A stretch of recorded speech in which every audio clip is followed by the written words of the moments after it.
दुर्गाच किचनमध्ये ना आज आपण हिरव्या हरभऱ्याचं वरण बनवणार आहे। याला आमटीही म्हणू शकता, डाळही बनवू शकता।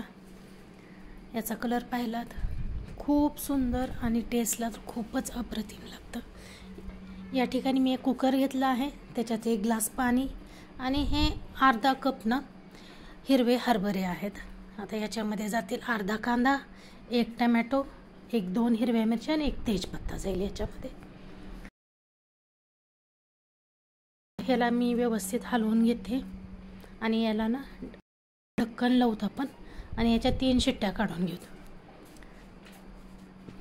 जे पंजाबमध्ये ना लोक सरसों का साग वगैरे खातात ना, तसंच ह्या प्रकारची थोडीशी मिळती होती ही रेसिपी आहे, कारण ही एक पंजाबी डिश आहे। खूप सुंदर लागते ही पण। तिथं ना याच्यापासून ना हे असं घट्ट सर्व वरण बनवलं जातं आणि पराठ्यासोबत खाल्लं जातं। आता याच्यातील ना हे तेजपत्ता आपण काढून टाकूत। खूप छान आपलं ना हे कांदा, टोमॅटो आणि हरभरे उकडून झाले आहेत, मऊसर झाले आहेत। याला एका ब्लेंडरनं मी ना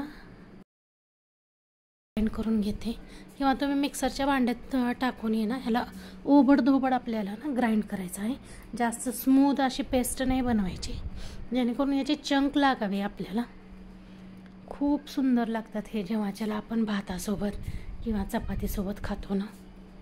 हेल्दी तेवढेच, आणि ह्या हिवाळ्याच्या दिवसात तर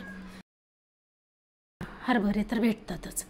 जर तुम्हाला हरभरे असे ओले जर नाही भेटले ना, तर जे कडक झालेले हरभरे असतात ना सुकवलेले, त्याला आदल्या दिवशी आपण पाण्यामध्ये घालायचं आणि दुसऱ्या दिवशी असं करायचं।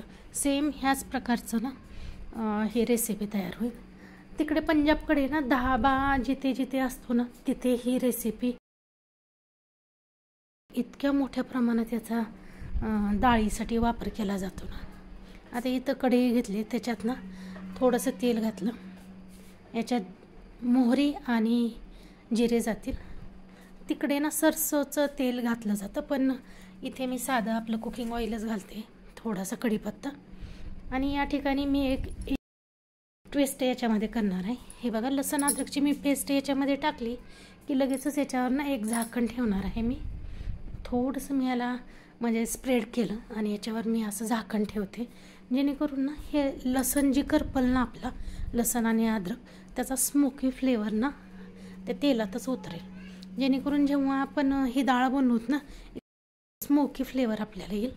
आता याच्यामध्ये अर्धा चमचा लाल तिखट, चतकोर चमचा हळदी पावडर, अर्धा चमचा मीठ, बस। याच्यात जास्त काहीच मसाले नाहीत वापरणार, कारण याचं ना मूळचीच टेस्ट खूप सुंदर असते। थोडंसं पाणी आपला मसाला करपू नये म्हणून। हे जेवढं सिंपल असेल ना तेवढंच खूप सुंदर आणि खूप टेस्टी लागतं हे। याच्यामध्ये आता ही आपण गरगटलेली डाळ घालूत आपण, आणि या कुकरमध्ये थोडंसं पाणी घालते मी, ते याच्यामध्ये घालूत आपण आणि याला छानशी 1-2 उकळ्या देऊन घेऊत आपण। आता याच्यामध्ये तुम्ही या स्टेजला बटरही ॲड करू शकतो किंवा तूपही घालू शकतात। 1 चमचाभर तूप किंवा 1-2 चमचेभर बटरही तुम्ही घालू शकता। खूप सुंदर अप्रतिम लागते ही डाळ भातासोबत गरम गरम किंवा चपातीसोबत। आता याच्यावर थोडीशी कोथिंबीर जाईल आणि ही आता आपली डिश तयार आहे खाण्यासाठी। आपल्या डाळीपेक्षा काहीतरी वेगळं, अप्रतिम आणि सुंदर टेस्ट, काहीतरी नवीन। ही डाळ नक्की तुम्ही ट्राय करून पहा। आपल्या चॅनलला लाईक, शेअर आणि सबस्क्राईब करायला विसरू नका। थँक्यू।